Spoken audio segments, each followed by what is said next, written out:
ko nakita si Long Reach, very simple lang. Naniwala lang ako na pwede yung baguhin buhay. 7 years in network marketing before Long Reach came. Yun nga, marami akong experience sa network marketing. I'm very thankful for that. Kung hindi ko na-experience yung baka hindi ko nakilala si Long Reach. Although there's a lot of challenges I'm facing at the time. Even though what happened to me, I'm doing network marketing at the time. Long Reach is a giant company, 28 years in manufacturing industry sa China.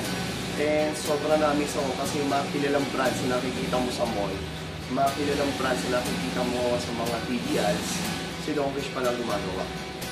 Kaya sobrang ako na-miss regards to quality, and the credibility, and the stability. Ngayon, 6 countries na narating ko because of Long Reach. Kasi because of the products, is for international talaga, hindi siya pang-local lang.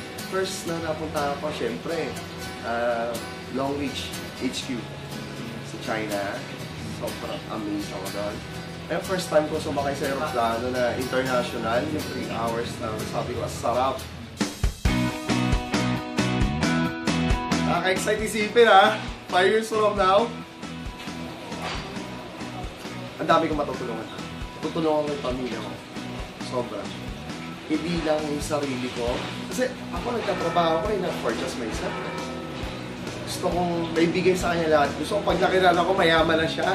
Kasi ako, ginanganak ako, nanay ko tindero sa palengke. Tatay ko sundalo. Tatlo kami magkakapatid. Kumbaga, alam naman natin sa ng sundalo at nung nagtitinda lang sa palengke. Kumbaga, sabi ko, tanggap ko na hindi kami mayaman. Pero hindi ako papayag na wala akong magawa. To all new members, and Long Reach, welcome sa inyo. Ito lang ako masasabi ko sa inyo. Darating yung time, nahihirapan ka.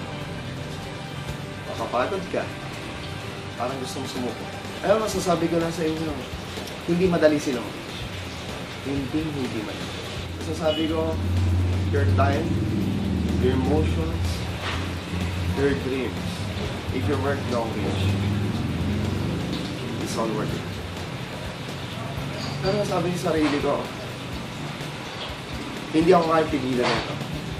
Mas malaking pangarap ko kaysa sa hirap. Sakit. In every step that I take, there's a lot of pain. But that pain doesn't stop me to get the life that I want.